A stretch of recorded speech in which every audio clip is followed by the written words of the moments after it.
Néhémie 4. Lorsque Sanballat apprit que nous rebâtissions la muraille, il fut en colère et très irrité. Il se moqua des Juifs, et dit devant ses frères et devant les soldats de Samarie, à quoi travaillent ces Juifs impuissants? Les laissera-t-on faire? Sacrifieront-ils? Vont-ils achever? Redonneront-ils vie à des pierres ensevelies sous des monceaux de poussière et consumées par le feu? Tobija, l'Ammonite, était à côté de lui, et il dit, qu'ils bâtissent seulement. Si un renard s'élance, il renversera leurs murailles de pierre. Écoute, ô notre Dieu, comme nous sommes méprisés. Fais retomber leurs insultes sur leurs têtes, et livre-les au pillage sur une terre où ils soient captifs. Ne pardonne pas leur iniquité, et que leur péché ne soit pas effacé de devant toi, car ils ont offensé ceux qui bâtissent. Nous rebâtîmes la muraille, qui fut partout achevée jusqu'à la moitié de sa hauteur. Et le peuple prit à cœur ce travail.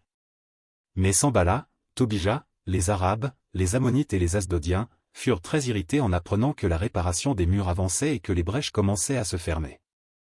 Ils se liguèrent tous ensemble pour venir attaquer Jérusalem et lui causer du dommage.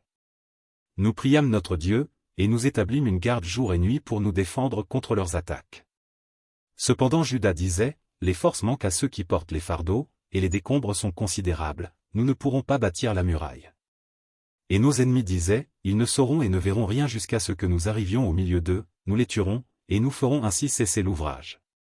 Or les Juifs qui habitaient près d'eux vinrent 10 fois nous avertir, de tous les lieux d'où ils se rendaient vers nous.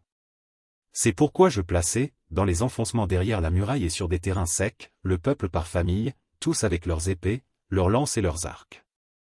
Je regardai, et m'étant levé, je dis aux grands, aux magistrats, et au reste du peuple, ne les craignez pas. Souvenez-vous du Seigneur, grand et redoutable, et combattez pour vos frères, pour vos fils et vos filles, pour vos femmes et pour vos maisons.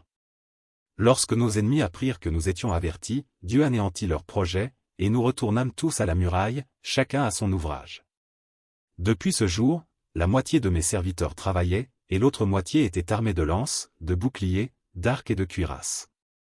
Les chefs étaient derrière toute la maison de Juda. Ceux qui bâtissaient la muraille, et ceux qui portaient ou chargeaient les fardeaux, travaillaient d'une main et tenaient une arme de l'autre, chacun d'eux, en travaillant, avait son épée ceinte autour des reins. Celui qui sonnait de la trompette se tenait près de moi. Je dis aux grands, aux magistrats, et au reste du peuple, l'ouvrage est considérable et étendu, et nous sommes dispersés sur la muraille, éloignés les uns des autres.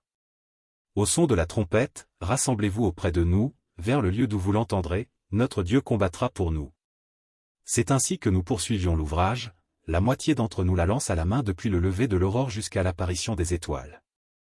Dans ce même temps, je dis encore au peuple, que chacun passe la nuit dans Jérusalem avec son serviteur, faisons la garde pendant la nuit, et travaillons pendant le jour. Et nous ne quittions point nos vêtements, ni moi, ni mes frères, ni mes serviteurs, ni les hommes de garde qui me suivaient, chacun n'avait que ses armes et de l'eau.